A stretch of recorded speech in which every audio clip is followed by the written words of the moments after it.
Chers internautes, bonjour, bonsoir. Vous êtes avec Paul Afro Erazi de la pensée caribéenne, Sciences politiques Bocaï. Nous avons promis aujourd'hui de séquencer des vidéos et d'en parler toujours dans le cadre de la recherche en théologie politique de libération, déconstruire le matérialisme occidental et ses hérésies. Alors, dans cette deuxième partie, cette deuxième vidéo qui fait suite à la première, toujours sur le même thème, les idéologies et systèmes occidentaux et l'oppression, la corruption sur Terre. La thématique de ce live, c'est les finalités obscures de l'enseignement de la philosophie occidentale. Et à travers un savant que nous allons vous présenter qui s'appelle Al-Ghazali, eh bien, nous nous appuyons sur ces recherches qui mettent en garde les néophytes, les étudiants et les masses influençables. Donc, pour ceux qui ne savent pas, nous sommes un pôle de recherche et d'analyse, et notre travail c'est de communiquer sur Internet, communiquer les recherches progressivement pour un travail de formation et d'information. Bien sûr, parmi notre listing d'amis, il y a des détracteurs qui sont choqués, mais effectivement, le discours doit choquer et provoquer aussi. Pour arriver à la sagesse, il faut sortir de l'ego intellectuel. Et par conséquent, c'est une épreuve une épreuve difficile pour ceux qui sont rivés à leurs égos intellectuels et qui sont choqués. Mais nous continuons notre travail avec sérénité, et même ceux qui sont sur nos amis, en dépit de leur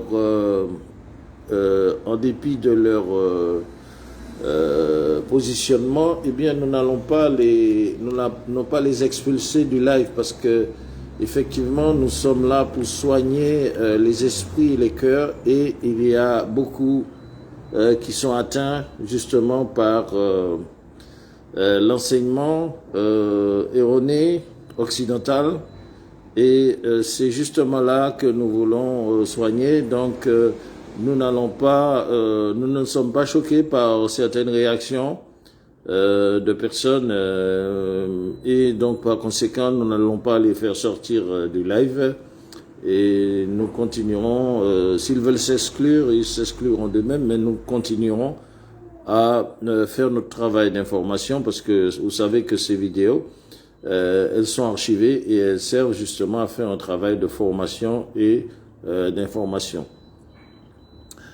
Donc voilà ce que nous avions à dire, et nous allons commencer à parler de ces finalités obscures de la philosophie occidentale, de l'enseignement de la philosophie occidentale. Et nous nous référons à Al-Ghazali. C'est un grand savant musulman qui met en garde justement contre les hérésies occidentales, donc mise en garde aux néophytes, aux étudiants et aux masses influençables. Nous allons commencer ainsi. C'est que nous sommes dans un travail de recherche de vérité. De vérité au niveau de la pensée, de vérité au niveau des idées, de l'idéologie. Et donc, c'est pour cela que nous devons faire un travail d'investigation. Nous parlons de finalité obscure de la philosophie occidentale. Nous prenons appui sur le savant Al-Ghazali dans un ouvrage qu'il a écrit, Erreur et délivrance, et nous pensons que cet ouvrage, Erreur et délivrance, Munkid min Adalal, sera profitable pour corriger certaines erreurs liées à l'enseignement occidental et les panoplies des philosophies qui sont, comment dirais-je, qui sont sous le critérium de la critique du savant Al-Ghazali, qui en tire des conclusions sur leur caractère déviant, leur caractère hérétique, qui conduisent à l'égarement et à l'association, à l'associationnisme, au shirk. Alors, voyons ce que Al-Ghazali nous dit dans son traité, que pour nous, nous estimons que c'est un traité de déconstruction des idéologies athées et matérialistes, parce qu'il leur donne la mesure. Et donc, bien sûr, c'est à la lumière de la révélation que Al-Ghazali nous parle. Il se réfère aux principes fondamentaux de la vraie croyance. Cette orientation vers le droit chemin de la pensée, on va dire, qui ne doit pas dévier non plus dans la dénégation de la science. Donc il ne faut pas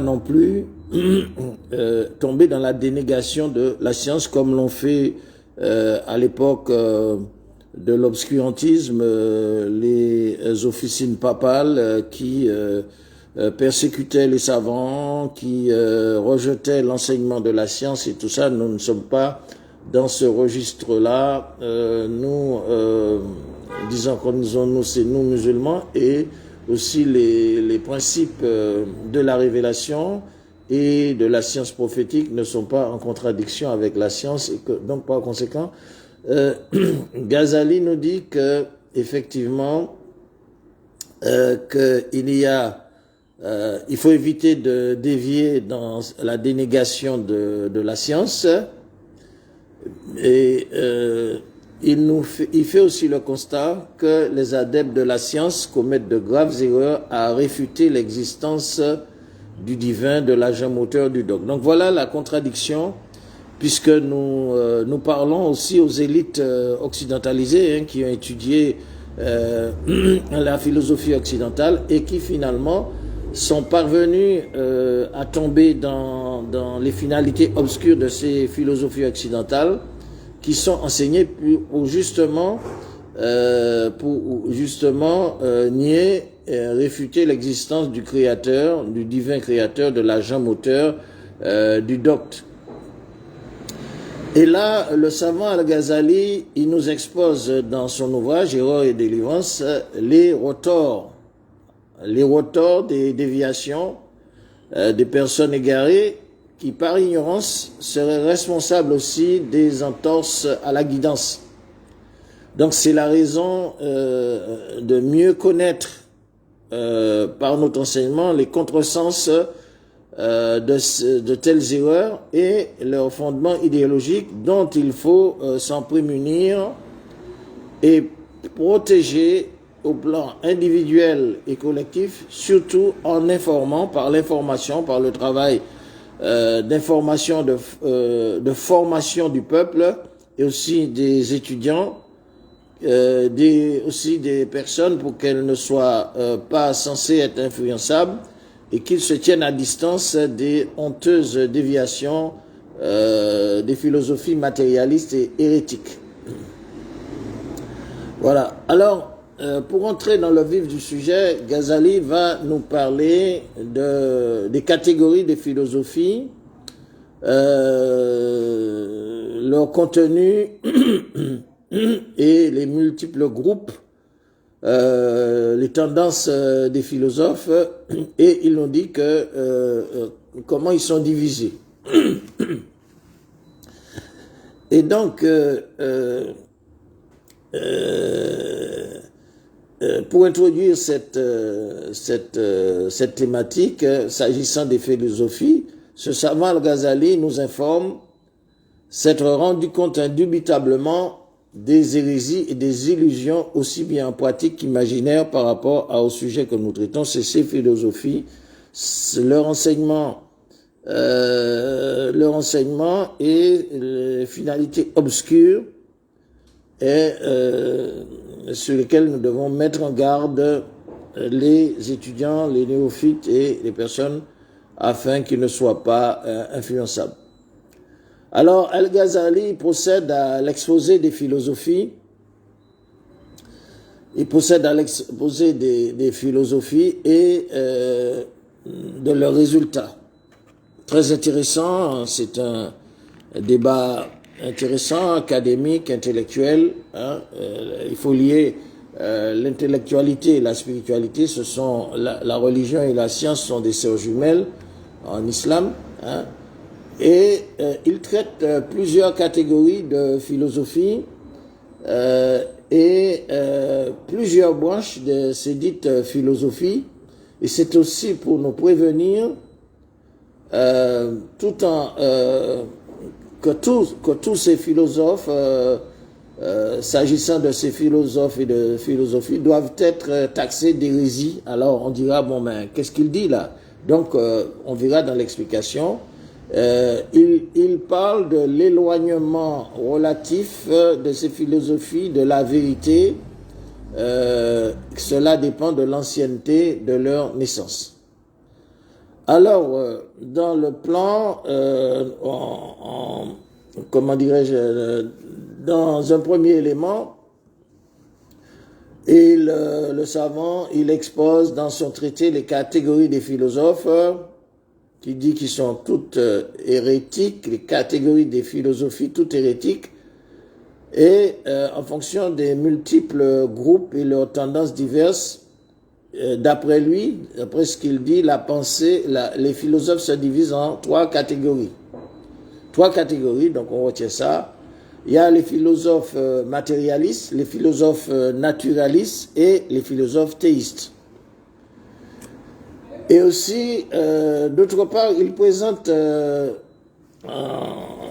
dans un autre argumentaire, on peut dire les branches de la philosophie qui pour lui sont au nombre de 6.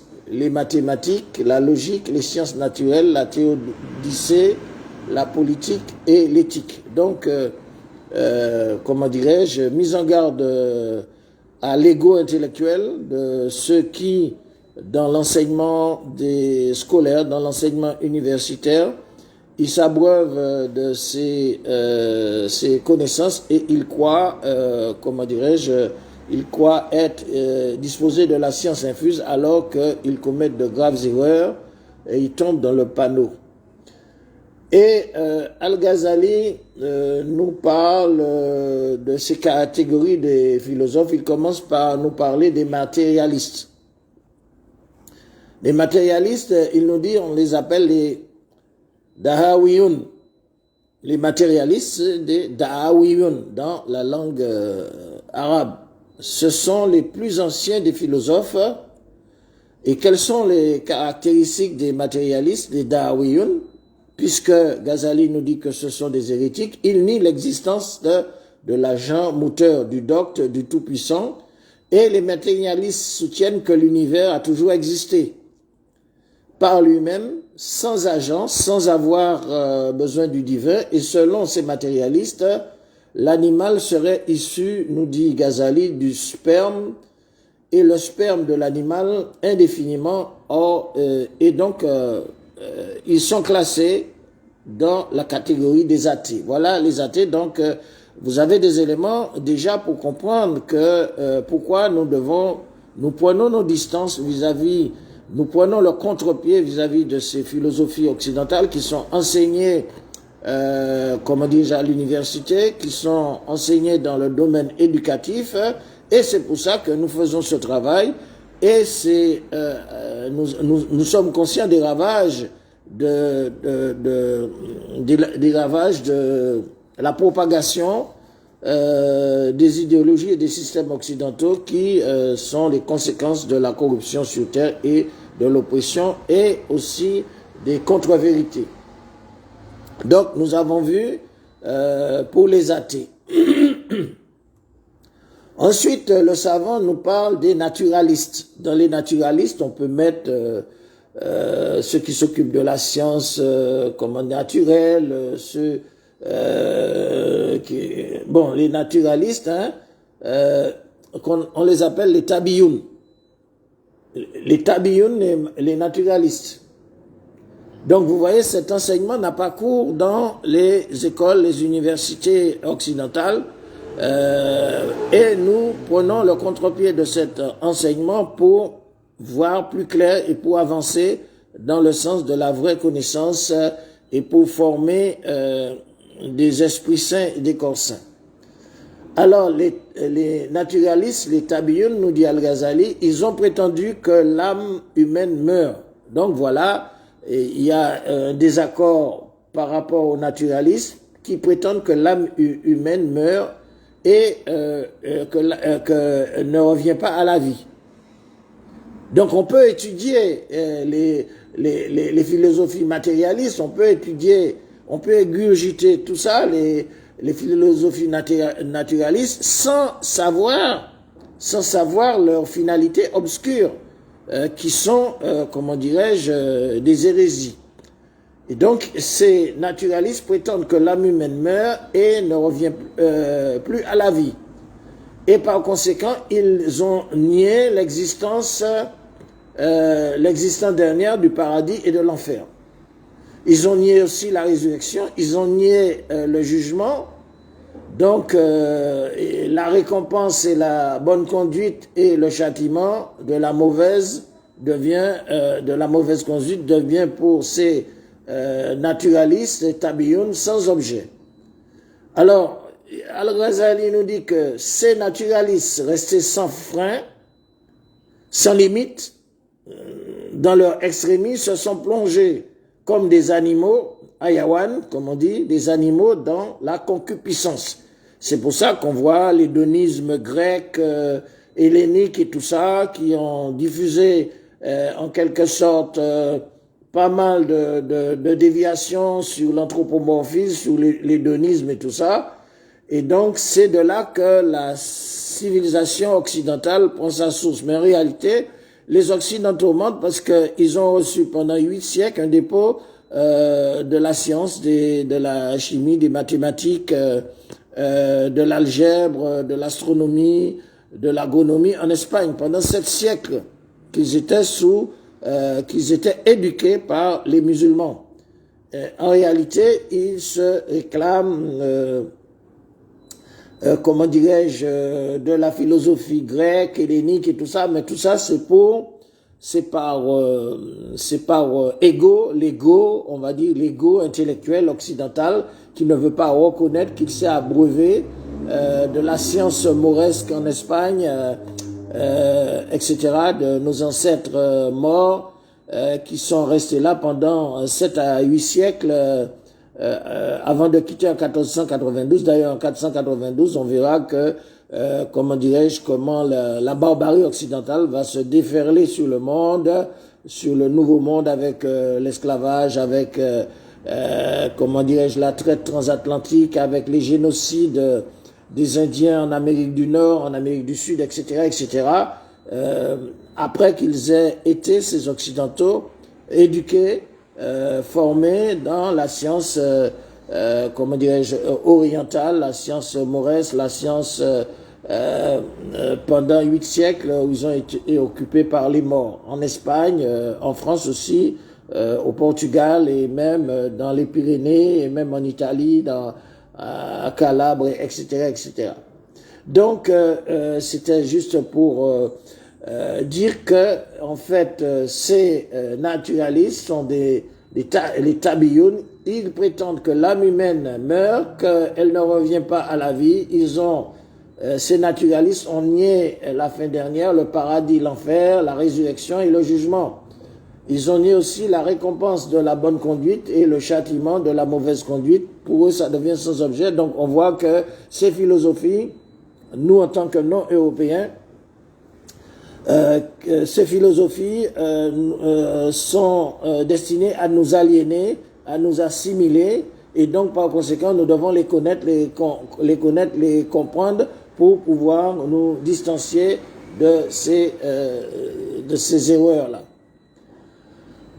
Alors, Al-Ghazali, ce savant, il nous dit que ces naturalistes sont restés sans frein, ils sont plongés comme des animaux, hein, ils sont sous l'emprise de l'âme bestiale. C'est pour cela qu'on voit que l'Occident, dans la pornographie, dans la théorie du genre, dans la débauche sexuelle, dans le nudisme, excelle, et il présente ça comme aspect de la modernité de la civilisation.